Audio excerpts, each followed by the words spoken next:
Hello my friends and dear students, module paper 1 के बाद में आज वेल्डिंग के ऊपर मॉड्यूल पेपर 2 हम सोल्व करने जा रहे हैं। सारे क्वेश्चंस वेल्डिंग टेक्निक्स के ऊपर आज होने वाले हैं और 50 क्वेश्चंस कंटिन्यू हम सोल्व करने वाले हैं। पूरे हर एक क्वेश्चंस छांटे गए क्वेश्चंस हैं। एक क्वेश्चंस के साथ कम से कम 2-3 क्वेश्चंस जुड़े हुए रहते हैं, आप सबको पता है। मैं इसी तरह से आपको पढ़ाता हूं कि एक क्वेश्चंस के साथ आपके पूरा उस क्वेश्चंस का कॉन्सेप्ट पूरा चैप्टर ही क्लियर हो जाए। तो इसी तरह से आज हम इस पेपर को भी सॉल्व करने वाले हैं। तो लगातार कंटिन्यू एंड तक बने रहिए। 50 नहीं, आज आपके 150 क्वेश्चन कंप्लीट होंगे इन 50 क्वेश्चंस के साथ ही। तो फटाफट स्टार्ट कर लेते हैं, ठीक है। हमारा फर्स्ट क्वेश्चन है question number 1, which type of transformer is use in arc welding. Arc welding में किस प्रकार के ट्रांसफार्मर का उपयोग होता है, जिसमें हमारा राइट आंसर आ जाएगा स्टेप डाउन। आपको पता है वेल्डिंग के अंदर ट्रांसफार्मर हम स्टेप डाउन यूज़ करते हैं, लेकिन अगर देखा जाए तो ट्रांसफार्मर 2 प्रकार के होते हैं। बेसिकली ट्रांसफार्मर कितने प्रकार के होते हैं? 2 प्रकार के। एक होता है स्टेप अप और एक होता है स्टेप डाउन। हम घरों के अंदर जो बिजली यूज़ करते हैं उसके लिए जो विद्युत विभाग ट्रांसफार्मर यूज़ करता है वो करता है स्टेप अप। वो और उसका जो फंक्शन है वो क्या करता है, हमारे घरों की बिजली के वोल्टेज को बढ़ाता है। समझे बात? स्टेप अप ट्रांसफार्मर का फंक्शन क्या है? स्टेप अप ट्रांसफार्मर का उपयोग क्या है? वो क्या करता है, वोल्टेज को बढ़ाता है। और हम जो वेल्डिंग के अंदर यूज़ करते हैं ट्रांसफार्मर, जिसको हम स्टेप डाउन ट्रांसफार्मर करते हैं, उसका उपयोग क्या है? ये क्या करता है, वोल्टेज को घटाता है। स्टेप डाउन ट्रांसफार्मर क्या करता है, वोल्टेज को घटाता है और एम्पियर को बढ़ाता है। तो नोटिस कर लेना इस चीज़ को। हम वेल्डिंग के अंदर स्टेप डाउन ट्रांसफार्मर यूज़ करते हैं और ये ट्रांसफार्मर वोल्टेज को घटाता है और एम्पियर को बढ़ाता है, जिससे क्या होता है, हम वेल्डिंग कर पाते हैं। आगे बात समझ में? चलिए बढ़ते हैं नेक्स्ट क्वेश्चन की ओर। हमारा नेक्स्ट क्वेश्चन है question number 2, which position is advantages for easy welding. आसान वेल्डिंग करने के लिए कौन सी स्थिति लाभप्रद है, जिसमें हमारा राइट आंसर आएगा ऑप्शन ए, समतल, फ्लैट पोजीशन। यानी कि वेल्डिंग की सारी पोजीशन में से सबसे जो आसान पोजीशन है वह है फ्लैट पोजीशन, जिसको हम डाउन हैंड पोजीशन भी कहते हैं। ठीक है, ये आसान भी है और सबसे उपयोगी और ज़रूरी भी है। इसके अंदर जो भी हम वेल्डिंग करते हैं, एक तो मजबूत जॉइंट हमें प्राप्त होता है। वेल्डिंग के अंदर किसी प्रकार का डिफेक्ट आने के चांसेस बहुत कम रहते हैं। वेल्डिंग की जो शेप होती है, वेल्डिंग की जो क्वालिटी होती है, वो प्रॉपर हमें मिलती है और हमें वेल्डिंग करने में दिक्कत भी नहीं आती है। तो आसान और लाभदायक जो पोजीशन अगर हम कह सकते हैं तो वो कौन सी पोजीशन होगी? Flat position. बढ़ते हैं नेक्स्ट क्वेश्चन की ओर। हमारा नेक्स्ट क्वेश्चन है question number 3, which one of the following is use to convert AC to DC supply in a welding machine. Welding machine में AC से DC सप्लाई में परिवर्तित करने के लिए निम्न में से किसका उपयोग किया जाता है? देखिए मैं बता देता हूँ। वेल्डिंग के अंदर हम दोनों प्रकार का करंट यूज़ करते हैं। AC करंट भी यानी कि अल्टरनेटिंग करंट भी हम यूज़ करते हैं। DC यानी कि डायरेक्ट करंट भी हम यूज़ करते हैं। अगर बात की जाए तो हम दोनों में से किसी भी अलग अलग टाइप के करंट का यूज़ करेंगे। जैसे AC करंट यानी कि अल्टरनेटिव करंट यूज़ करना है हमें वेल्डिंग के लिए, तो AC मशीन का उपयोग करेंगे वेल्डिंग के लिए। और डायरेक्ट करंट यानी कि DC मशीन का अगर हमें यूज़ करना है तो DC मशीन लाएंगे अलग से या DC जनरेटर का उपयोग करेंगे। लेकिन एक मशीन ऐसी भी आती है अपने पास जिसका उपयोग करके हम दोनों प्रकार के करंट का उपयोग कर सकते हैं। वो मशीन होती है वेल्डिंग रेक्टिफायर सेट। तो इसमें ऑप्शन आएगा रेक्टिफायर सेट, जो क्या करता है, AC करंट को DC करंट में कन्वर्ट करके हमें वेल्डिंग के लिए प्रदान करता है। तो ध्यान रखना, वेल्डिंग के अंदर AC करंट को DC करंट में कन्वर्ट करने के लिए जिस मशीन का उपयोग किया जाता है उसे हम कहते हैं रेक्टिफायर सेट। आगे बात समझ में? चलिए बढ़ते हैं नेक्स्ट क्वेश्चन की ओर। हमारा नेक्स्ट क्वेश्चन है question number 4, what is the metal use to make earth clamp in a welding machine. Welding machine में अर्थ क्लैंप बनाने के लिए किस धातु का उपयोग किया जाता है। देखिए वेल्डिंग जब हम करते हैं तो एक तो इलेक्ट्रोड होल्डर का यूज़ करते हैं, दूसरा हम करते हैं अर्थ क्लैंप का, यानी कि अर्थिंग कनेक्ट करने के लिए, जॉब को अर्थिंग से कनेक्ट करने के लिए हम अर्थिंग क्लैंप का प्रयोग करते हैं। और वो जो अर्थिंग क्लैंप बना हुआ होता है वो किस धातु का बना हुआ होता है, जिसमें हमारा राइट आंसर आएगा ऑप्शन डी कॉपर अलॉय, यानी कि तांबे की मिश्र धातु का वो अर्थ क्लैंप बना हुआ होता है। ठीक है, प्योर तांबे का नहीं आता है, तांबे की मिश्र धातु का आता है। ठीक है, तांबे के अंदर और भी कई धातुएं मिलाकर जो धातु बनती है वो मिश्र धातु होती है। चलिए बढ़ते हैं नेक्स्ट क्वेश्चन की ओर। हमारा नेक्स्ट क्वेश्चन है question number 5। How much current should be set to weld a 10 mm thick plate by arc welding. Arc welding के द्वारा 10 mm मोटी प्लेट को वेल्ड करने के लिए कितना करंट सेट किया जाता है। देखिए आपको बता देता हूँ, करंट की जो सेटिंग होती है ना वो ओनली एक चीज़ को देखकर नहीं होती है, इसमें 2-3 पैरामीटर्स देखे जाते हैं। पहला तो यह कि आप जो इलेक्ट्रोड यूज़ कर रहे हो उसका डायामीटर कितना है, उसको देखकर भी करंट हम सेट करते हैं। आप किस पोजीशन में वेल्डिंग कर रहे हो उसके अकॉर्डिंग भी हमें करंट सेट करना होता है। और उसके बाद में हम देखते हैं कि आप जो वेल्डिंग कितने मोटी प्लेट के ऊपर करने वाले हो उसके अकॉर्डिंग भी हम करंट सेट करते हैं। तो इसमें जो हमें पूछा गया है वो प्लेट के अकॉर्डिंग पूछा गया है कि अगर आप 10 mm मोटी प्लेट को वेल्ड करना चाहते हैं तो उसके लिए नॉर्मली आप कितना करंट सेट करेंगे। तो इसमें हमारा राइट आंसर आ जाएगा ऑप्शन डी 110 एम्पियर। आगे बात समझ में। चलिए बढ़ते हैं नेक्स्ट क्वेश्चन की ओर। हमारा नेक्स्ट क्वेश्चन है question number 6। What is the term of the depth of fusion from the surface of the weld metal plate. Weld metal plate की सतह से फ्यूजन की गहराई के लिए शब्द क्या है। देखिए आपको ये क्वेश्चन समझ में नहीं आया होगा लेकिन मैं बता देता हूँ। जैसे मान लीजिए कि हमारे पास एक प्लेट ये है और एक प्लेट ये है, इन दोनों को हम क्या करते हैं, वेल्ड करते हैं। ठीक है, जब वेल्डिंग करने के दौरान ये जो ऊपर का हिस्सा है ये सरफेस कहलाता है प्लेट का, ये ऊपर का हिस्सा क्या कहलाता है, सरफेस। ऊपर का पोर्शन क्या कहलाएगा, सरफेस कहलाएगा। जब वेल्डिंग करते हैं तो वेल्डिंग के दौरान अगर जो पूरा यहाँ सरफेस से पिघलते हुए नीचे पूरी गहराई तक अगर पिघल जाता है, समझ में आ रहा है आपको।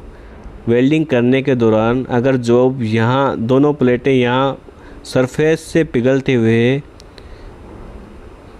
पूरी गहराई तक पिघल जाती है तो इसी को हम क्या कहेंगे, जिसमें हमारा राइट आंसर है पेनिट्रेशन।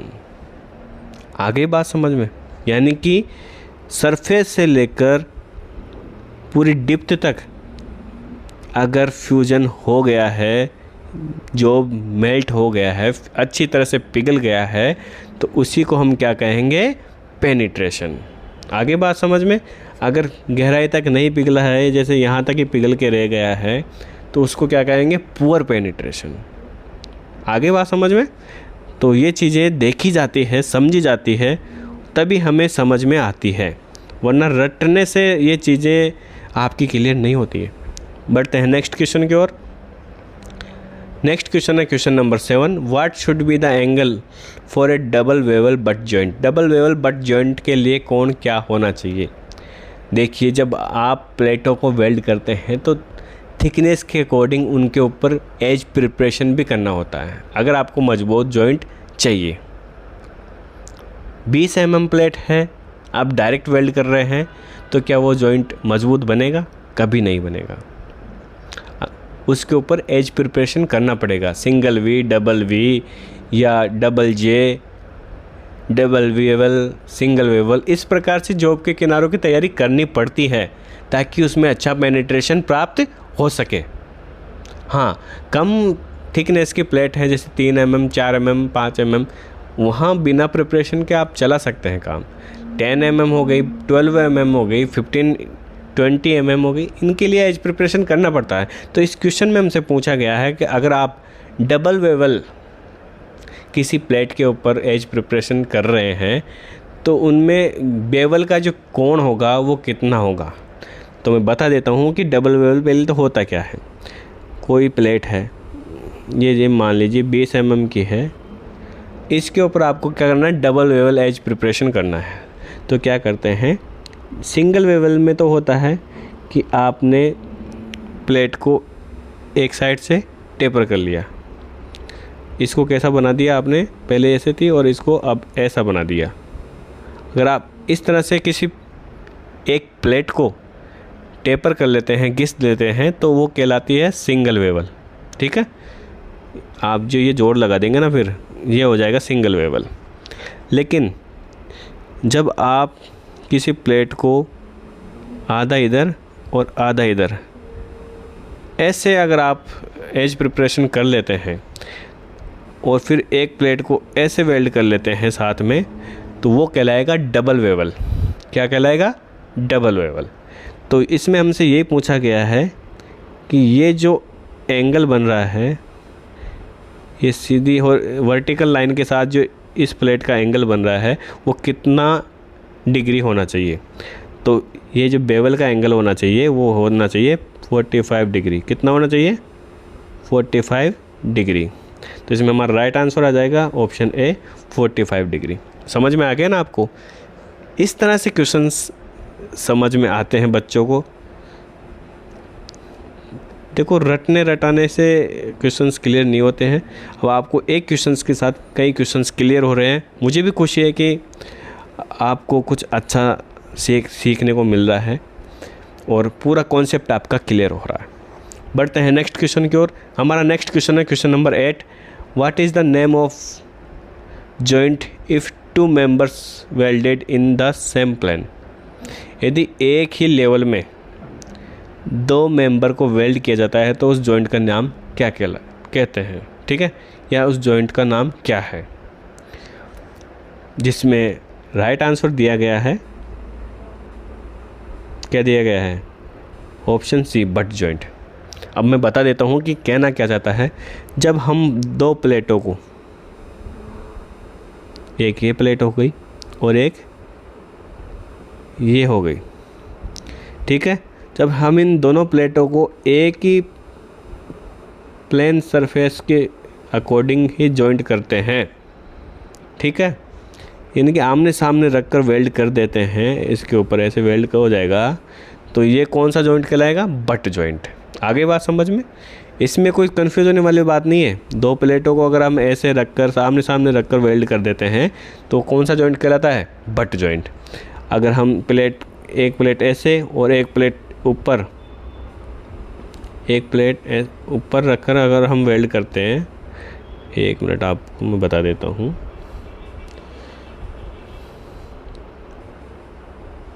अगर प्लेट एक हमने यहाँ रखी और एक यहाँ रखी, इस तरह से अगर इधर उधर वेल्ड करते हैं तो वो कौन सा कहलाता है, वो कहलाता है टी जॉइंट। ठीक है, अगर हाँ एक प्लेट ऐसे रखा और एक प्लेट ऐसे रखा, यहाँ वेल्ड किया, यहाँ वेल्ड किया, ये कहलाता है लैप जॉइंट। तो इस प्रकार से कई प्रकार के वेल्डिंग जॉइंट हमारे होते हैं। लेकिन जब अगर हम 2 प्लेटों को आमने सामने रखकर वेल्डिंग करते हैं तो उसमें जो हमें वेल्ड जॉइंट मिलता है वो कहलाता है बट जॉइंट। ठीक है, आगे बात समझ में। चलिए बढ़ते हैं नेक्स्ट क्वेश्चन की ओर। हमारा नेक्स्ट क्वेश्चन है क्वेश्चन नंबर 9। वेल्डिंग का प्रतीक क्या है। ये जो चिन्ह आप देख रहे हैं ये वेल्डिंग सिंबल है। क्या कहलाता है ये, वेल्डिंग सिंबल, वेल्डिंग चिन्ह कहते हैं इसको। क्या कहते हैं, वेल्डिंग चिन्ह। तो ये वेल्डिंग चिन्ह कौन सी वेल्डिंग को इंडिकेट करता है। इसमें हमारा राइट आंसर आ जाएगा बेकिंग रन, यानी कि बेकिंग रन भी समझ लीजिए, मैं आपको बता देता हूँ। जैसे 2 प्लेटों को वेल्ड कर रहे हैं और नीचे की साइड अगर हम कोई प्लेट वेल्ड कर देते हैं या कोई सरिया वेल्ड कर देते हैं, देखो वेल्डिंग हमें यहाँ करनी है, लेकिन दोनों प्लेटों को सपोर्ट देने के लिए भी नीचे भी कभी कभी कोई दूसरी प्लेट या कोई सरिया वेल्ड कर दिया जाता है या रख दिया जाता है, उसको हम क्या कहते हैं, बेकिंग रन कहते हैं। और उसी का इंडिकेशन ये चिन्ह हमें दे रहा है। आगे बात समझ में। चलिए बढ़ते हैं नेक्स्ट क्वेश्चन की ओर। हमारा नेक्स्ट क्वेश्चन है question number 10। What is the shape of weld finish symbol. वेल्ड फिनिश प्रतीक का आकार क्या है? देखिए इसमें वेल्डिंग सिंबल दिया गया है। ये जो वेल्डिंग सिंबल है इसके अंदर हमें वेल्डिंग को जो फिनिश करना है उसका जो इसमें इंडिकेट दिया गया है वो किसको रेफ़र करता है। तो इसमें हमारा राइट आंसर क्या आ जाएगा? राइट आंसर आ जाएगा कंटूर सतह चिप्ड। देखिए इसमें बता देता हूँ क्या कहना चाह रहा है क्वेश्चंस। हमारे पास ये एक वेल्डिंग जॉइंट है, इसके ऊपर हमें वेल्डिंग लगाना है, यहाँ भी वेल्डिंग लगाना है, ठीक है। यहाँ पे क्या करना है? वेल्डिंग करना है। वेल्डिंग करने के बाद में जो हमें फिनिशिंग करनी है वो कौन सी करनी है? सी टाइप की। सी टाइप में फिनिशिंग क्या होगी? चिपिंग होगी। क्या होगी? ओनली क्या होगी? चिपिंग। तो फिनिशिंग को लेकर अगर हम इसमें देखते हैं तो हमें फिनिशिंग ओनली क्या करना है? चिपिंग करना है। आगे बात समझ में? तो कंटूर क्या कहते हैं? कंटूर किसको कहते हैं? वेल्डिंग की जो बीड होती है उसको क्या कहते हैं? हम कंटूर कहते हैं। और उसकी सतह को क्या करना है? चिपिंग करना है। तो ये इंडिकेशन हमें वेल्डिंग सिंबल से मिला है जो मैंने आपको बता दिया है। इसके बाद में हमारा क्वेश्चन है question number 11, what is defined as vertical position of groove welding? Groove welding की ऊर्ध्वाधर स्थिति के रूप में क्या परिभाषित किया गया है? जिसमें हमारा राइट आंसर है ऑप्शन सी 3G। अब देखो मैं बता देता हूँ क्वेश्चन क्या कहना चाह रहा है। ग्रूव वेल्डिंग का मतलब होता है किसी प्लेट के अंदर आप ऐसे किनारे की प्रिपरेशन कर लेते हो तो क्या कहलाता है? ग्रूव कहलाता है। क्या कहलाता है? ग्रूव। ये सिंगल वी बट जॉइंट कहलाता है, डबल वी बट जॉइंट भी कहलाता है। ये क्या है? ग्रूव वेल्ड है, यानी कि प्लेट के अंदर ग्रूव बनाया गया है, गड्ढे बनाए गए हैं, एज प्रिपरेशन किया गया है ताकि वेल्डिंग मजबूती से हो सके। तो ग्रूव वेल्डिंग के लिए हमने किनारों की तैयारी कर ली, लेकिन हम जॉब को किस पोजीशन में रख कर वेल्डिंग कर रहे हैं? अगर हम डाउन हैंड पोजीशन में रखते हैं तो वो कहलाता है 1G। क्या कहलाता है? 1G। आगे बात समझ में? और जॉब को जब हम इस तरह से रखकर ऐसे वेल्डिंग कर लेते हैं हॉरिजॉन्टल में, वो कहलाता है 2G। क्या कहलाता है? 2G। और जब हम प्लेट को ऐसे खड़ी अवस्था में रखकर नीचे से ऊपर या ऊपर से नीचे की ओर वेल्डिंग करते हैं तो वो कहलाता है 3G। क्या कहलाता है? 3G। तो हमसे क्या पूछा गया है? वर्टिकल पूछा गया है, तो उसमें क्या आंसर आएगा? 3G आएगा। आगे बात समझ में? तो इस प्रकार से हमें दिमाग लगा कर क्वेश्चनों को सॉल्व करना होगा, अदरवाइज़ हम फंस जाएंगे क्वेश्चंस के अंदर। क्योंकि लैंग्वेज देखो ऐसी आती है, लैंग्वेज के अकॉर्डिंग हमें चीज़ें समझनी भी होती है कि क्या कहना चाह रहा है क्वेश्चंस। हमारा नेक्स्ट क्वेश्चन है question number 12, which type of metal is use in welding cable? Welding cable में किस प्रकार के धातु का उपयोग होता है? तो आप सब जानते हैं, बहुत आसान क्वेश्चन है, कॉपर। हम वेल्डिंग केबल्स यूज़ करते हैं, इलेक्ट्रोड केबल हो चाहे अर्थिंग केबल हो, उसमें हम जो अंदर कॉपर की जो केबल होती है उसी केबल का प्रयोग हम करते हैं, ठीक है। इसके बाद बढ़ते हैं नेक्स्ट क्वेश्चन की ओर। हमारा नेक्स्ट क्वेश्चन है question number 13, which of the following gas is use in TIG welding? TIG welding में निम्न में से किस गैस का उपयोग किया जाता है? तो दिए गए विकल्पों में से तो इसमें हमारा राइट आंसर आएगा हीलियम।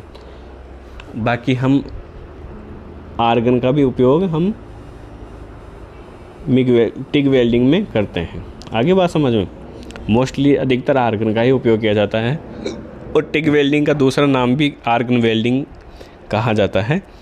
तो दिए गए विकल्पों में से तो हीलियम ही आएगा, क्योंकि हीलियम और आर्गन दोनों यूज़ की जाती है। कहीं कहीं हीलियम का उपयोग होता है, कहीं कहीं आर्गन का उपयोग होता है। तो इसमें आर्गन कोई ऑप्शन नहीं है, तो हम किसका आंसर आएगा, हमारा कौन सा आंसर आएगा, ऑप्शन ए हीलियम। ठीक है, चलिए बढ़ते हैं नेक्स्ट क्वेश्चन की ओर। हमारा नेक्स्ट क्वेश्चन है question number 14। Which of the accessories should be worn during overhead welding. Overhead welding के दौरान कौन सा सहायक उपकरण पहनना चाहिए। देखिए, overhead welding and down head welding में काफ़ी अंतर होता है। ओवर हेड वेल्डिंग हमारे सर के ऊपर का अगर जॉब हमें वेल्ड करना है तो वो ओवर हेड वेल्डिंग के अंदर आ जाता है, समझे आप। तो ऐसी कंडीशन में अगर आप सिर से ऊपर वेल्डिंग करेंगे तो आपको पता है स्लेग ऊपर गिरेगा, चिंगारियाँ ऊपर आएगी शरीर के ऊपर। तो ऐसी कंडीशन में अपने आप को सेव करने के लिए आप मोस्ट इम्पोर्टेंट हेलमेट का उपयोग करना है। हैंड शील्ड वहाँ उपयोगी नहीं होगी, आपको हेलमेट का उपयोग करना है, जो आपको क्या करेगा, आपकी सर की भी सुरक्षा करेगा और आग से आपके चेहरे को भी बचाएगा। तो जब भी अगर गरम गरम स्लेग अगर आपके ऊपर गिरे, गरम गरम स्पेटर आपके ऊपर गिरेंगे तो आपके चेहरे पे ना गिरे, आपके सिर के ऊपर ना गिरे, इसलिए आपको हेलमेट पहनना बहुत ही ज़रूरी है। चलिए बढ़ते हैं नेक्स्ट क्वेश्चन की ओर। हमारा नेक्स्ट क्वेश्चन है question number 15। Which one of the following do not excite fire. निम्नलिखित में से कौन सी आग में सहायता नहीं करती है। यानी कि दिए गए विकल्पों में से वह कौन सा एलिमेंट है जो आग में किसी भी प्रकार की हेल्प नहीं करता। इसमें हमारा राइट आंसर आ जाएगा ऑप्शन डी, नाइट्रोजन। नाइट्रोजन के अलावा बाकी सारे जो विकल्प हैं जैसे फ्यूल हो गया, ये भी आग लगने में या लगाने में सहायक है। ऑक्सीजन हो गया, ये तो आग लगने में सहायता करता ही है। इग्निशन हो गया, यानी कि कोई भी चिंगारी है जिसकी वजह से आग लगती है। तो ये तीनों चीज़ें आग का कारण होती है। और नाइट्रोजन जो है किसी प्रकार से ना तो आग लगता है ना आग लगाता है, किसी में भी ये इन्वॉल्व नहीं है। आगे बात समझ में। चलिए बढ़ते हैं नेक्स्ट क्वेश्चन की ओर। हमारा नेक्स्ट क्वेश्चन है question number 16। Which type of polarity is use in aluminium welding. Aluminium welding में किस प्रकार की ध्रुवता का उपयोग किया जाता है। यानी कि अगर हम एल्यूमिनियम को वेल्ड कर रहे हैं तो किस प्रकार की पोलरिटी हम हमारी वेल्डिंग मशीन के ऊपर यूज़ करेंगे। देखिए, वेल्डिंग के अंदर दो प्रकार की पोलरिटी उपयोग की जाती है। एक होती है स्ट्रेट पोलरिटी, दूसरी होती है रिवर्स पोलरिटी। स्ट्रेट पोलरिटी के अंदर जॉब के ऊपर टेम्परेचर अधिक आता है, रिवर्स पोलरिटी में जॉब के ऊपर टेम्परेचर कम आता है। आई बात समझ में। तो एल्यूमिनियम को वेल्ड करेंगे तो हम किस पोलरिटी का उपयोग करेंगे, ऑप्शन सी, रिवर्स पोलरिटी का।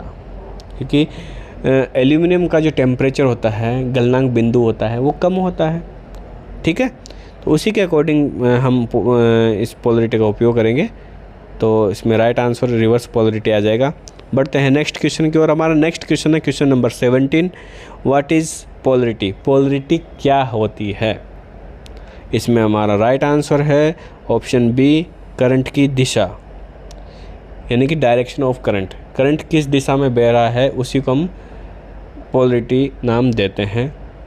जैसे स्ट्रेट पोलरिटी हो गया, रिवर्स पोलरिटी हो गया, यानी कि करंट का फ्लो बैक साइड आ रहा है, बैक साइड से जा रहा है, रिवर्स होते हुए जा रहा है, तो वो कहलाता है रिवर्स पोलरिटी। करंट का फ्लो पॉजिटिव पोल की तरफ से होके जा रहा है तो कहलाता है स्ट्रेट पोलरिटी। तो ये पोलरिटी करंट के जो बहने की दिशा होती है उसी को इंडिकेट करते हैं और इसी के अकॉर्डिंग वो करंट हमें टेम्परेचर प्रदान करता है। ठीक है, बढ़ते हैं नेक्स्ट क्वेश्चन की ओर। हमारा नेक्स्ट क्वेश्चन है question number 18। What is the effect due to long arc in welding shown in current.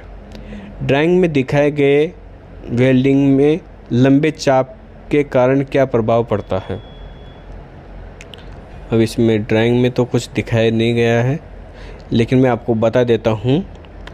अगर वेल्डिंग के दौरान लॉन्ग आर्क लेंथ का उपयोग करेंगे तो इन दिए गए विकल्पों में से आपको सी इस प्रकार का डिफेक्ट आपकी वेल्डिंग के अंदर आ जाएगा, यानी कि पेनिट्रेशन नहीं आएगा अच्छे से अगर आप लॉन्ग आर्क लेंथ का उपयोग कर रहे हैं।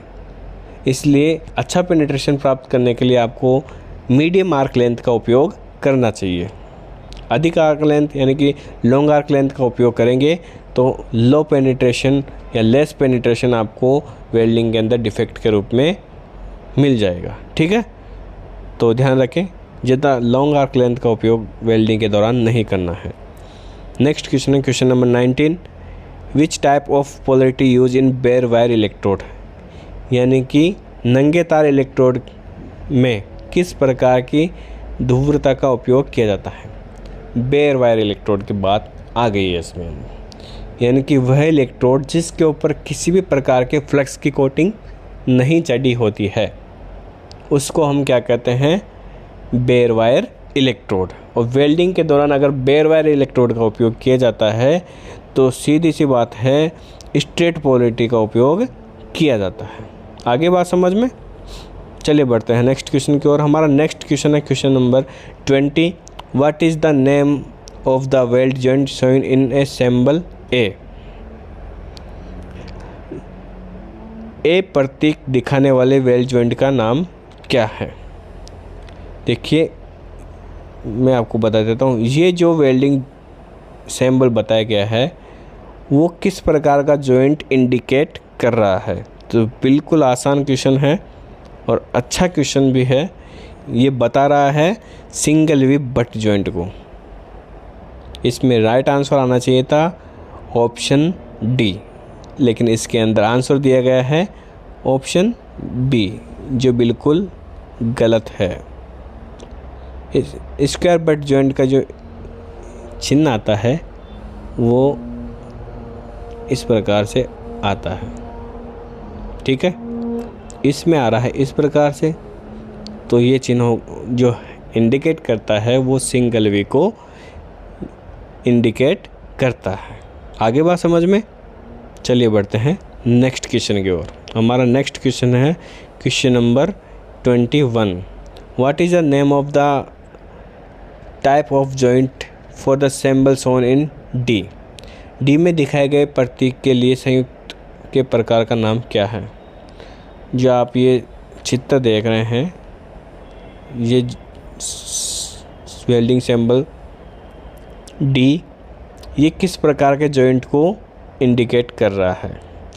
तो दिए गए विकल्पों में से इसमें हमारा राइट आंसर हो जाएगा option D, flash butt V butt welding के साथ बेकिंग रन, यानी कि इसमें बेकिंग रन भी है। देख लीजिए आप, ये बेकिंग रन भी दिए, एक मिनट, ये बेकिंग रन भी है, सिंगल वी भी है और फ्लैश बट का इंडिकेशन भी नीचे दिया गया है। तो ये तीनों चीज़ों का कॉम्बिनेशन इस वेल्डिंग जॉइंट के अंदर दिखाया गया है, वेल्डिंग सिंबल के अंदर दिखाया गया है। इसलिए इसमें राइट आंसर क्या आ जाएगा, ऑप्शन डी। ठीक है, हमारा नेक्स्ट क्वेश्चन है question number 22, what are the two types of MS pipe. MS pipe के दो प्रकार कौन कौन से होते हैं, जिसमें हमारा राइट आंसर आ जाएगा option D, seamless pipe and resistance welded pipe. यानी कि जो मार्केट के अंदर या हमें यूज़ करने के लिए जो पाइप्स एमएस के पाइप मिलते हैं, लोहे के पाइप जिसे आप बोल सकते हैं, वो कितने प्रकार के होते हैं। तो मेनली वो दो प्रकार के होते हैं। एक होता है सीमलेस, यानी कि पूरी लंबाई के दौरान उसके कोई भी जॉइंट नहीं होता है, वो पूरा मेटल को पिघलाकर ट्यूब के रूप में बनाया जाता है। ठीक है, एक होता है रेजिस्टेंस वेल्डेड पाइप, जिसको सीम वेल्डेड पाइप भी कहते हैं। वो स्ट्रिप से बनाया जाता है। कैसे बनाया जाता है, एक लोहे की पहले एमएस की पत्ती बना दी जाती है, यानी कि स्ट्रिप बना दी जाती है।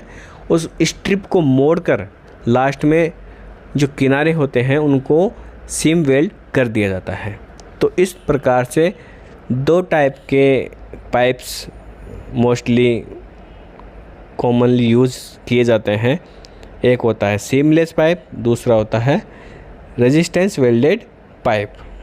आगे बात समझ में? चलिए बढ़ते हैं नेक्स्ट क्वेश्चन की ओर। हमारा नेक्स्ट क्वेश्चन है question number 23। What is the name of the type of joint for the symbol shown in C? C में दिखाए गए प्रतीक के लिए संयुक्त के प्रकार का नाम क्या है? यानी कि इसमें क्वेश्चन में हमसे पूछा गया है कि ये जो वेल्डिंग सिंबल आपको दिखाया जा रहा है वो किस प्रकार के वेल्डिंग जॉइंट को प्रदर्शित कर रहा है। तो मैं आपको बता देता हूँ। इसमें हमारा राइट आंसर आ जाएगा ऑप्शन ए, कॉनकेव फिलेट। यानी कि इस टाइप का जो वेल्डिंग सिंबल आता है उसका मतलब होता है कि आप फिलेट वेल्ड आपको करना है। उसके ऊपर से भी अगर आपको इस प्रकार का जॉइंट, इस प्रकार का सिंबल मिलता है, इसका मतलब हो गया कि फिलेट वेल्ड जो आप लगाएंगे उसकी जो बीड होगी वो किस प्रकार की होगी? कॉनकेव टाइप में। ठीक है, कॉनकेव टाइप में आप वेल्ड बीड लगाएंगे। यानी कि जैसे ये आप जैसे मान लीजिए कि जॉइंट बना रहे हैं, फिलेट जॉइंट बना रहे हैं, इसके अंदर जो आप वेल्डिंग लगाएंगे, ठीक है, वो आप वेल्डिंग बीड लगाएंगे इस टाइप में। ठीक है, अंदर 10 ही। और अगर आपके यही चिन्ह आपको अगर इस प्रकार से आ जाता तो आप किस प्रकार की बीड बनाते? आप बनाते इस प्रकार की बीड, कॉन्वेक्स टाइप की। समझ में आ गई आपको? तो इस प्रकार से हम वेल्डिंग सिंबल्स को समझते हैं कि वेल्डिंग सिंबल्स क्या कहना चाह रहे हैं, उसके अकॉर्डिंग हम वेल्ड जॉइंट बनाते हैं। चलिए बढ़ते हैं नेक्स्ट क्वेश्चन की ओर। हमारा नेक्स्ट क्वेश्चन है question number 24। Which type of electrode produce short arc length? किस प्रकार का इलेक्ट्रोड छोटी आर्क लंबाई का उत्पादन करता है? तो इसमें हमारा राइट आंसर आ जाएगा ऑप्शन ए। अगर हम हैवी कोटेड इलेक्ट्रोड प्रयोग करते हैं तो उसमें हमेशा शॉर्ट आर्क लेंथ उपयोग की जाती है। चलिए बढ़ते हैं हमारे नेक्स्ट क्वेश्चन की ओर। हमारा नेक्स्ट क्वेश्चन है question number 25। Which type of arc length produce deep penetration weld? किस प्रकार के आर्क लेंथ गहरी पेनिट्रेशन वेल्ड पैदा करती है? यानी कि वेल्डिंग के दौरान जो हम आर्क लेंथ सेट करते हैं, यानी कि इलेक्ट्रोड और हमारे जोड़े जाने वाले जॉब के बीच में जो गैप रखते हैं हम वेल्डिंग के दौरान, उसे हम क्या कहते हैं? आर्क लेंथ करते हैं। तो अच्छी पेनिट्रेशन प्राप्त करने के लिए, गहरी पेनिट्रेशन प्राप्त करने के लिए हमें किस आर्क लेंथ का उपयोग करना चाहिए? तो इसमें हमारा राइट आंसर आ जाएगा ऑप्शन बी, यानी कि शॉर्ट आर्क लेंथ के उपयोग से हम थोड़ा अच्छा पेनिट्रेशन, गहरा पेनिट्रेशन प्राप्त कर सकते हैं। ठीक है, बढ़ती है नेक्स्ट क्वेश्चन की ओर। नेक्स्ट क्वेश्चन है 26। What is the conversion function of a rectifier? एक रेक्टिफायर का रूपांतरण कार्य क्या है? यानी कि वेल्डिंग में रेक्टिफायर का क्या उपयोग है, वेल्डिंग में रेक्टिफायर का क्या कार्य है? तो वेल्डिंग में रेक्टिफायर का उपयोग एसी करंट को डीसी करंट में कन्वर्ट करने के लिए किया जाता है। यानी कि हमारे पास जो सप्लाई है इलेक्ट्रिसिटी की वो एसी करंट की, यानी अल्टरनेटिव करंट की है, लेकिन हमें चाहिए कि हमें वेल्डिंग के अंदर डीसी करंट का यूज़ करना है या डीसी करंट का उपयोग करना है, तो उसके लिए हम रेक्टिफायर यूज़ कर सकते हैं। ये क्या करता है? एसी करंट को डीसी करंट में कन्वर्ट करके हमें आउटपुट देता है वेल्डिंग के लिए। तो डीसी करंट का जहाँ पे एडवांटेज हमें उठाना है वेल्डिंग के लिए, तो वहाँ पर हम रेक्टिफायर का उपयोग कर सकते हैं। कि रेक्टिफायर से वेल्डिंग में काफ़ी अच्छी क्वालिटी प्राप्त होती है, तो अच्छा डिवाइस है, हम वेल्डिंग के लिए यूज़ करते हैं। ठीक है, हमारा नेक्स्ट क्वेश्चन है question number 27। Which arc length produce correct fusion? किस प्रकार की आर्क लंबाई सही फ्यूजन पैदा करती है? यानी कि कौन सी आर्क लेंथ का हम उपयोग करें जिससे कि हमें वेल्डिंग के दौरान अच्छा फ्यूजन, यानी कि जॉब अच्छे से पिघल जाए और मजबूत जॉइंट हमें प्राप्त हो, इसके लिए हमें कौन सी आर्क लेंथ का प्रयोग करना चाहिए? तो इसमें राइट आंसर आ जाएगा ऑप्शन सी, सामान्य आर्क लेंथ, यानी कि मीडियम आर्क लेंथ का। समझे? मीडियम आर्क लेंथ का प्रयोग हम वेल्डिंग के अंदर करेंगे तो अच्छा पेनिट्रेशन भी आता है और अच्छा फ्यूजन भी होता है। तो सही आर्क लेंथ तो यही है कि आप मीडियम आर्क लेंथ का प्रयोग करें। ठीक है, बढ़ते हैं नेक्स्ट क्वेश्चन की ओर। हमारा नेक्स्ट क्वेश्चन है 28, विच type of polarity is use in welding non ferrous metal, यानी कि अलोह धातु को वेल्डिंग करने में किस प्रकार की ध्रुवता का प्रयोग किया जाता है। तो आंखें बंद करके हमेशा रिवर्स पोलरिटी टिक कर सकते हैं आप। कोई भी किसी भी प्रकार के अगर नॉन फेरस मेटल्स को वेल्ड करना हो तो डीसी करंट अगर अपने पास है तो आप रिवर्स पोलरिटी का प्रयोग करेंगे, क्योंकि रिवर्स पोलरिटी में जॉब के ऊपर जो टेम्परेचर आता है, करंट आता है, वो कम आता है और सारे नॉन फेरस मेटल्स की जो मेल्टिंग पॉइंट है वो कम होता है। ठीक है, तो हमें कम करंट की आवश्यकता होती है। ठीक है, इसीलिए रिवर्स पोलरिटी का प्रयोग किया जा सकता है। ठीक है, बढ़ते हैं नेक्स्ट क्वेश्चन की ओर। क्वेश्चन नंबर है हमारा 29, which is use for arc welding if there is no electric power supply, यदि बिजली की आपूर्ति नहीं है तो आर्क वेल्डिंग के लिए किसका उपयोग किया जाता है।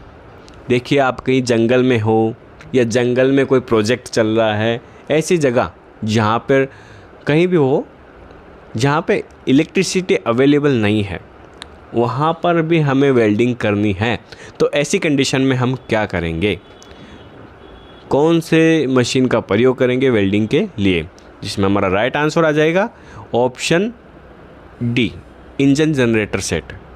देखिए, इसमें इनबिल्ड इंजन रहता है, साथ में मशीन भी इनबिल्ड रहती है वेल्डिंग की। तो ये जो पूरा इंजन जनरेटर सेट है ये डीजल से चलता है या पेट्रोल से चलता है, जिससे क्या है कि हमें इलेक्ट्रिसिटी मिलती है वेल्डिंग मशीन को और वो हमें वेल्डिंग के लिए पावर प्रदान करती है। तो अगर आपको रिमोट लोकेशन में वेल्डिंग करना है जहाँ पर आपको इलेक्ट्रिसिटी अवेलेबल नहीं है तो आपको इंजन जनरेटर सेट की आवश्यकता पड़ेगी, उसी से ही वेल्डिंग कर सकते हैं। ठीक है, तो आगे आपको समझ में। बढ़ते हैं नेक्स्ट क्वेश्चन की ओर। हमारा नेक्स्ट क्वेश्चन है question number 30, what is the angle of electrode while welding in vertical position, ऊर्ध्वाधर स्थिति में वेल्डिंग करते समय इलेक्ट्रोड का कोण क्या रहता है।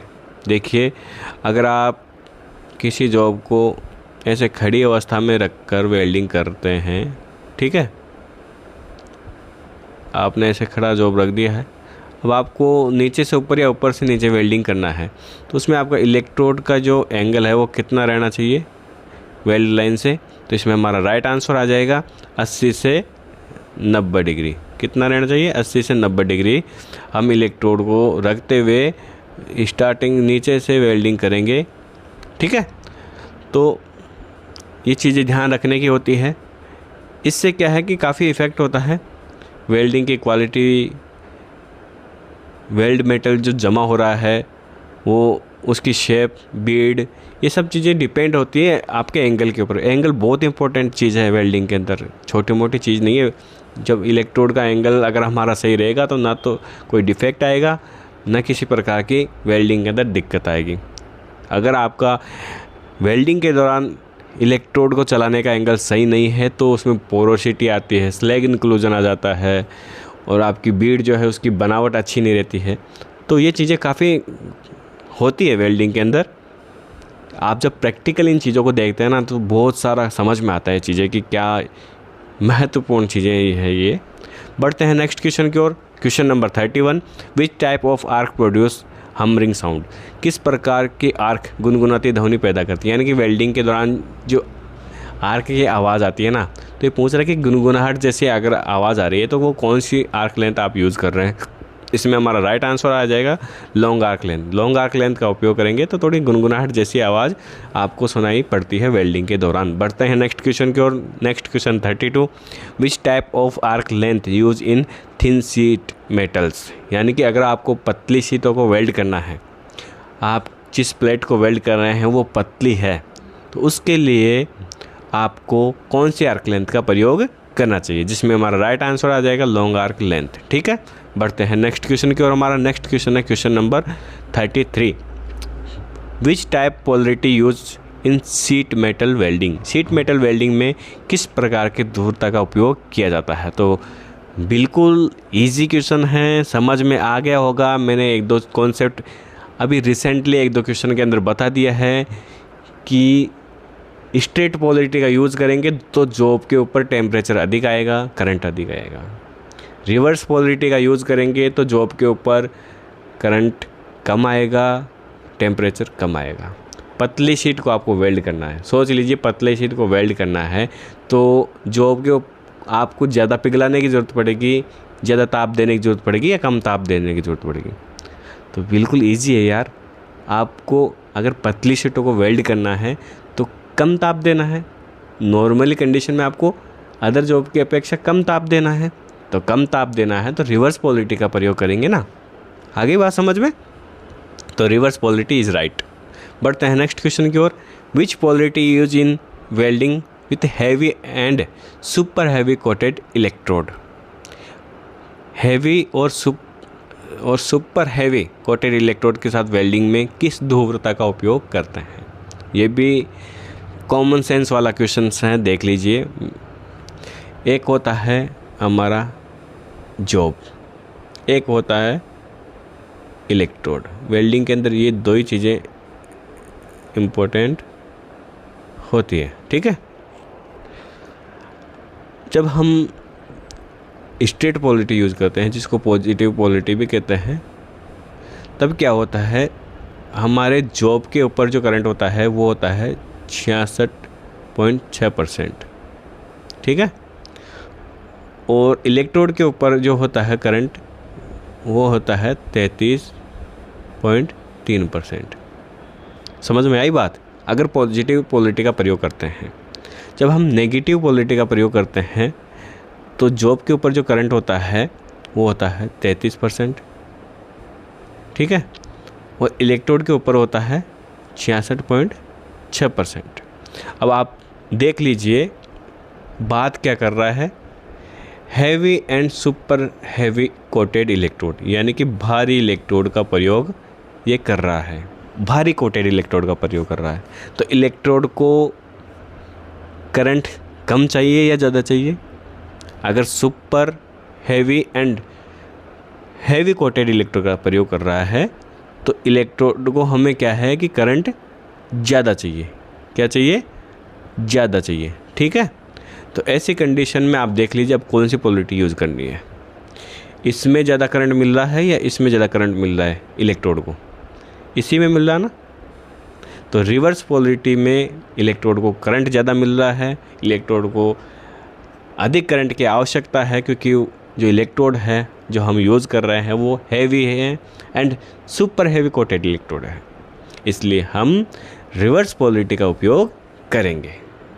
आगे बात समझ में? तो इस प्रकार से आपको कॉन्सेप्ट समझने हैं। रीज़न क्या है, आंसर का रीज़न क्या है, वो चीज़ें भी समझनी है। ऐसे आंसर मुंह उठा के नहीं देना है, समझे बात। बढ़ते हैं नेक्स्ट क्वेश्चन की ओर। हमारा नेक्स्ट क्वेश्चन है question number 35। Which polarity use in welding cast iron? Cast iron की वेल्डिंग में किस पोलैरिटी का यूज़ किया जाता है? तो सीधी सी बात है भैया, रिवर्स पोलैरिटी का यूज़ करेंगे। कास्ट आयरन की जो वो होता है ना मेल्टिंग पॉइंट, वो कम होता है, ठीक है। बढ़ते हैं नेक्स्ट क्वेश्चन की ओर। हमारा नेक्स्ट क्वेश्चन है 36। What should be the angle of electrode in flat position welding? यानी कि आपको नॉर्मल फ्लैट पोजीशन में वेल्डिंग करनी है तो हमारे इलेक्ट्रोड का जो एंगल होना चाहिए वो होना चाहिए 70 से 80 डिग्री, ठीक है। चलिए बढ़ते हैं नेक्स्ट क्वेश्चन की ओर। हमारा नेक्स्ट क्वेश्चन जो है वो है 37। What should be the angle of electrode in horizontal position? क्षैतिज स्थिति में वेल्डिंग करने के लिए हमें इलेक्ट्रोड का कोण कितना रखना है? तो इसमें हमारा राइट आंसर आ जाएगा 70 से 80। हॉरिजॉन्टल एंड फ्लैट पोजीशन दोनों में हम इलेक्ट्रोड का जो एंगल रखेंगे वो है 70 से 80 डिग्री के बीच में, ठीक है। बढ़ते हैं नेक्स्ट क्वेश्चन की ओर। हमारा नेक्स्ट क्वेश्चन है 38। What is the size of nozzle suitable for welding 50 mm dia pipe with 3.15 mm wall thickness? यानी कि 3.15 mm की थिकनेस वाले पाइप को 50 mm का जिसका डाया है, उस पाइप को आप गैस वेल्डिंग से वेल्ड करना चाहते हैं। ये क्वेश्चन है किसका? गैस वेल्डिंग का। तो उसके लिए नोज़ल का आकार क्या होगा? देखो मुझे कैसे पता चला कि गैस वेल्डिंग का है?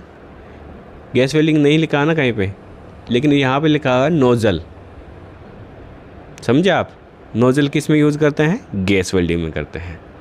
तो क्वेश्चन में हमसे ये पूछा जा रहा है, आपको बता देता हूँ कि एक पाइप है जिसकी जो थिकनेस है, ये वाली थिकनेस है वो 3.15 है।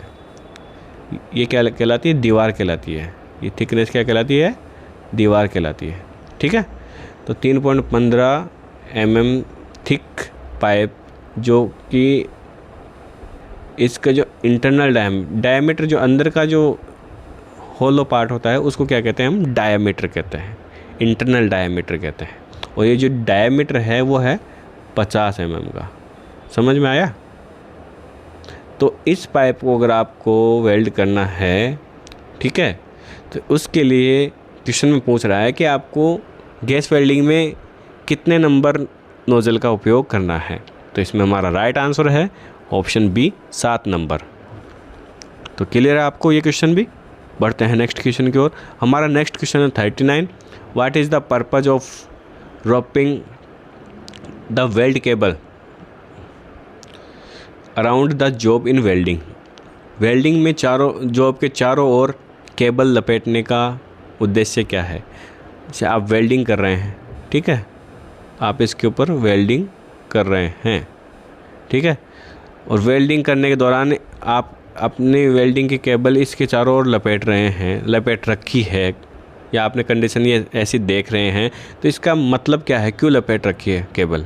तो इसमें हमारा राइट आंसर आ जाएगा, आर्क ब्लो को कंट्रोल करने के लिए हम ये काम करते हैं। कभी कभी आर्क ब्लो होती है वेल्डिंग के दौरान। किस वेल्डिंग में होती है आर्क ब्लो? याद है क्या? डीसी वेल्डिंग में। देखो, आर्क ब्लो का दोष हमेशा डीसी वेल्डिंग में आता है। अगर आप डीसी मशीन से काम कर रहे हैं और आर्क ब्लो आ रही है, तो उसको कंट्रोल करने का एक सिस्टम ये भी है कि आप जॉब के चारों ओर केबल लपेट दो, इलेक्ट्रोड केबल लपेट दो। उससे क्या होगा कि आर्क ब्लो पे थोड़ा कंट्रोल हो जाता है। ठीक है, बात आई? बात समझ में? बढ़ते हैं नेक्स्ट क्वेश्चन की ओर। हमारा नेक्स्ट क्वेश्चन है 41। Which defect can be control by keeping a magnetic bridge on the top of the groove joint? Groove joint के ऊपर एक चुंबकीय पुल रखकर किस दोष को कंट्रोल किया जा सकता है? जिसमें राइट आंसर आएगा ऑप्शन ए, आर्क ब्लो।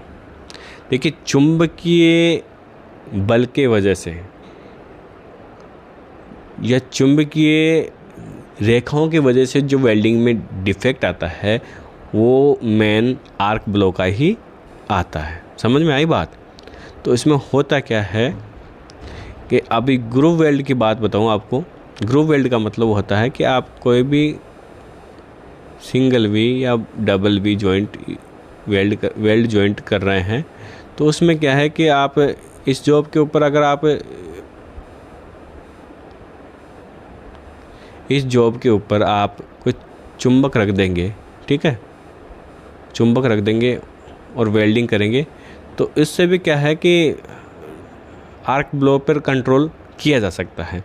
जिधर आर्क ब्लो भटक रही है, उसके अपोजिट साइड में अगर हम चुंबक रख देंगे, तो थोड़ा आर्क ब्लो वापस अपने पाथ पर आ जाती है। ठीक है, अपनी दिशा में वापस आ जाती है।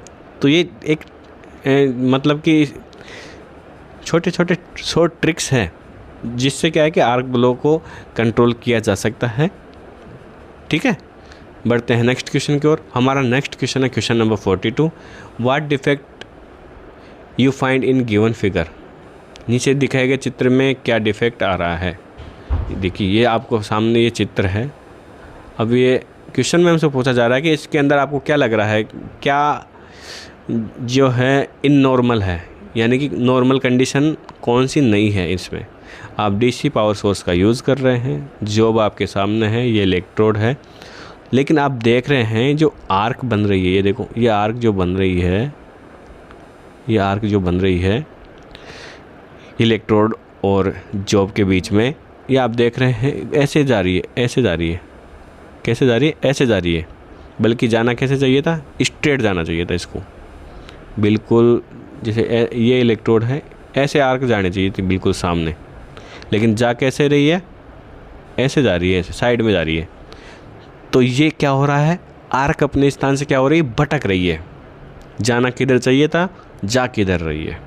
तो इसी को हम क्या कहते हैं, आर्क ब्लो। क्या कहते हैं, आर्क ब्लो। तो इसमें ऑप्शन ए आ जाएगा कि इसमें जो डिफेक्ट आ रहा है वो आर्क ब्लो का आ रहा है चित्र के अंदर। ठीक है, तो ये चीज़ें आपको इसी तरह से समझनी है, पूरा कॉन्सेप्ट क्लियर करना है और एग्ज़ाम को क्रैक करना है। बढ़ते हैं नेक्स्ट क्वेश्चन की ओर। हमारा नेक्स्ट क्वेश्चन है 43, which among the joint are covered under fillet joint.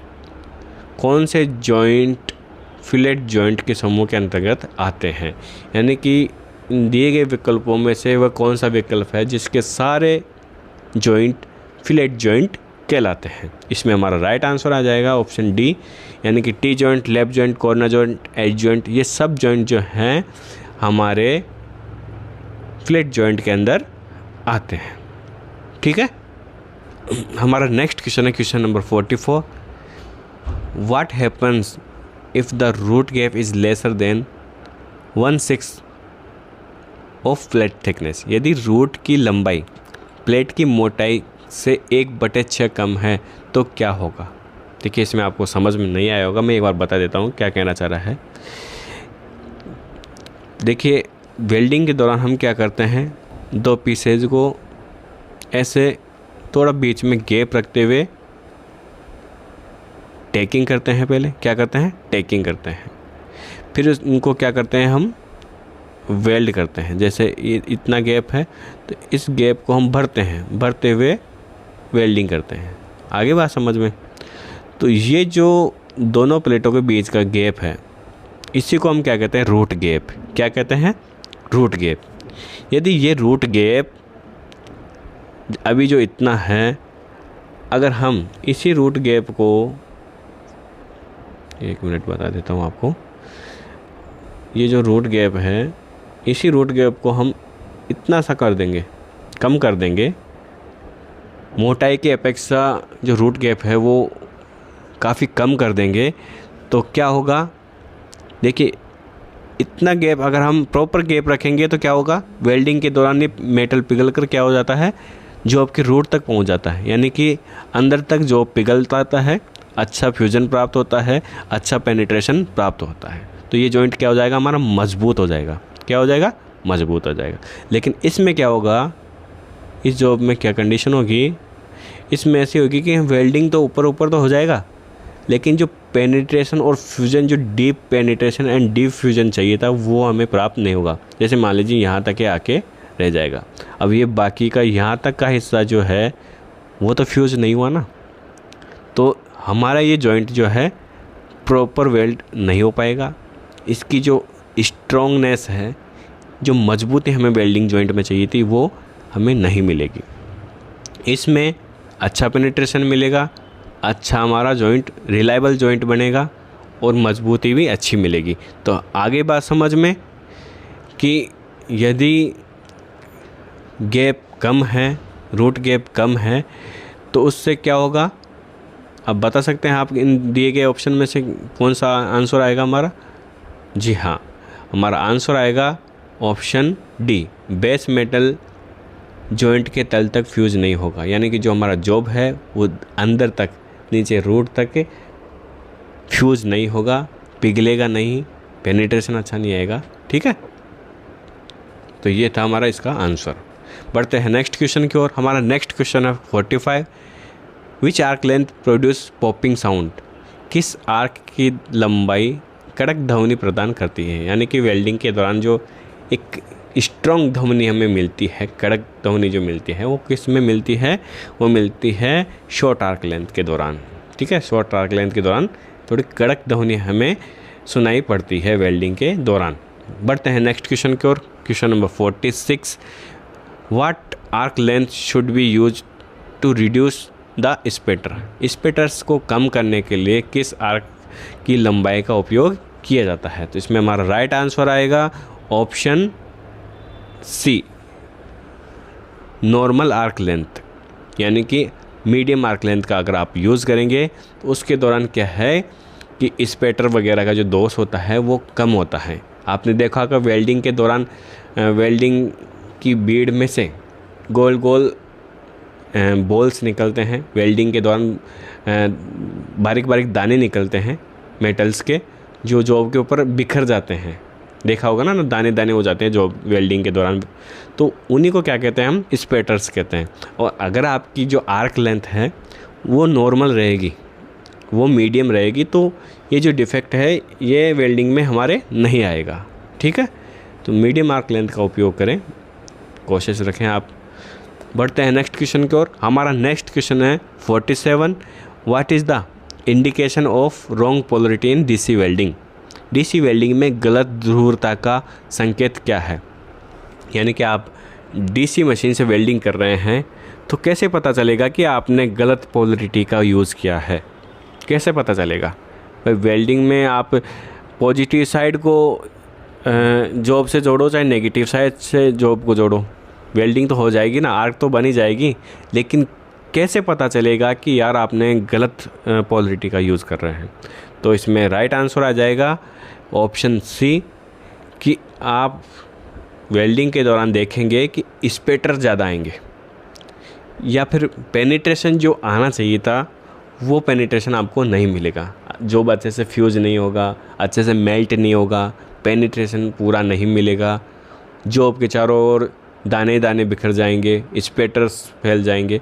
तो ऐसी जो परिस्थिति आ रही है तो समझ लीजिए कि आपने जो पोलरिटी का चुनाव किया है, पोलरिटी का सिलेक्शन किया है, वो आपका सही नहीं है। तो पोलरिटी को चेंज कर देंगे तो ये सारी प्रॉब्लम्स जो है वेल्डिंग के दौरान वो आपकी दूर हो जाएगी। ठीक है, बढ़ते हैं नेक्स्ट क्वेश्चन की ओर। नेक्स्ट क्वेश्चन है 48, how do you name the depression form at the end of the weld. आप वेल्ड के अंत में बने डिप्रेशन का क्या नाम देते हैं। देखिए डिप्रेशन क्या है, क्या चीज़ है, मैं बता देता हूँ। वेल्डिंग करते हैं आप दो प्लेटों के ऊपर, पूरी लंबाई में आप वेल्डिंग करते हैं, अच्छी वेल्डिंग करते हैं, मुझे पता है आप, ठीक है। अब आपने कभी देखा होगा कि आप स्टार्टिंग में वेल्डिंग करते हैं, बढ़िया वेल्डिंग हो रही है, बढ़िया बीड जम रही है, पूरी बीड आपने सही जमा दी और अच्छे से चलाया है, इलेक्ट्रोड का एंगल सही है, लेकिन लास्ट में आप देखते हैं कि लास्ट के अंदर, लास्ट के भाग पर क्या होता है, अच्छे से चलाते हुए भी, अच्छे से वेल्डिंग समाप्त करते हुए भी लास्ट में एक गड्ढा सा बन जाता है। क्या बन जाता है, एक गड्ढा सा क्रिएट हो जाता है जब आप वेल्डिंग समाप्त करते हैं। तो उसको पूछ रहा है कि उसको क्या कहा जाता है। तो इसमें हमारा राइट आंसर आ जाएगा बी, क्रेटर। उसको क्या कहा जाता है, क्रेटर कहा जाता है। आगे बात समझ में। चलिए बढ़ते हैं हम हमारे नेक्स्ट क्वेश्चन की ओर। हमारा नेक्स्ट क्वेश्चन है 49, what will be the effect of magnetic field shown in the figure below. नीचे दिए गए चित्र में दिखाए गए चुंबकीय क्षेत्रों का क्या प्रभाव होगा। मैंने पहले ही बता दिया था, वेल्डिंग के दौरान अगर चुंबकीय क्षेत्र हमें डिस्टर्ब कर रहे हैं तो उसके वजह से हमें एक ही प्रॉब्लम आएगी, वो है हमारा आर्क ब्लो। क्या हो जाएगा, आर्क ब्लो। और आर्क ब्लो में क्या होता है, आर्क जो है अपने मूल स्थान से भटक जाती है, यानी कि जहाँ पर आर्क बननी चाहिए, जिस डायरेक्शन में आर्क बननी चाहिए वहाँ पे डायरेक्शन में, उस डायरेक्शन में आर्क नहीं बनती है, आर्क भटकती है, जिसकी वजह से हमारी वेल्डिंग क्वालिटी ख़राब हो जाती है। ठीक है, पुअर पेनिट्रेशन वहाँ पे डिफेक्ट आ जाता है। और वेल्डिंग की जो बनावट होनी चाहिए, जो बीड की बनावट होनी चाहिए, वो बीड की बनावट हमें अच्छी से नहीं मिलती है। ये काफ़ी प्रॉब्लम्स आर्क ब्लो के अंदर आती है। तो आर्क ब्लो एक प्रॉब्लम वाला ऑपरेशन क्रिएट कर देता है वहाँ पे। तो आर्क ब्लो से बचने के लिए हमेशा ध्यान रखें, उसके उपाय करें। और अगर आर्क ब्लो फिर भी होता ही जा रहा है तो आप ऐसी मशीन का उपयोग कर लें, यानी कि अल्टरनेटिंग करंट वाली मशीन का उपयोग करें। डीसी मशीन को छोड़ दें अगर वो आर्क ब्लो को कंट्रोल नहीं कर रही है। बढ़ते हैं नेक्स्ट क्वेश्चन की ओर। हमारा आखिरी क्वेश्चन है question number 50, which defect will acquire when the equipment is changed for AC to DC supply in arc welding. Arc welding में उपकरण को AC से DC में बदलने पर कौन सा दोष होगा।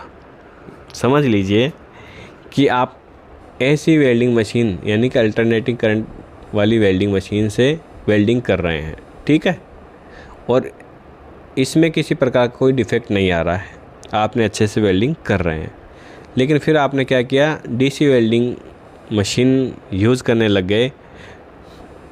लेकिन इसके दौरान क्या हुआ कि वेल्डिंग में दिक्कत आने लग गई। तो वो कौन सी दिक्कत आ सकती है, मैंने पहले ही बताया था। अगर आप DC मशीन यूज़ कर रहे हैं और उसमें दिक्कत आ रही है तो मतलब उसमें क्या दिक्कत आ सकती है, मेनली आर्क ब्लो ही हो सकता है। AC में क्या होता है, आर्क ब्लो बिल्कुल नहीं होता है, और DC में क्या होता है, आर्क ब्लो हो जाता है कभी कभी। DC मशीन ख़राब नहीं है, DC मशीन का काफ़ी उपयोग है, अच्छी वेल्डिंग देता है ये भी, लेकिन कभी कभी जब मशीन अच्छे मेंटेनेंस में नहीं है या वो अच्छे से आर्क को कंट्रोल नहीं कर पा रही है, मशीन में इंटरनल प्रॉब्लम है, तो ऐसी कंडीशन में आर्क ब्लो होता है, हो सकता है, ठीक है। तो ये चीज़ें आप देख सकते हैं, इस प्रकार से आपको ये सारे क्वेश्चंस करने हैं। आज हमने 50 बहुत ही मोस्ट इम्पोर्टेंट क्वेश्चंस कंप्लीट कर लिए हैं, और 50 नहीं, हमने आप काफ़ी क्वेश्चंस और काफ़ी पॉइंट्स क्लियर किए हैं।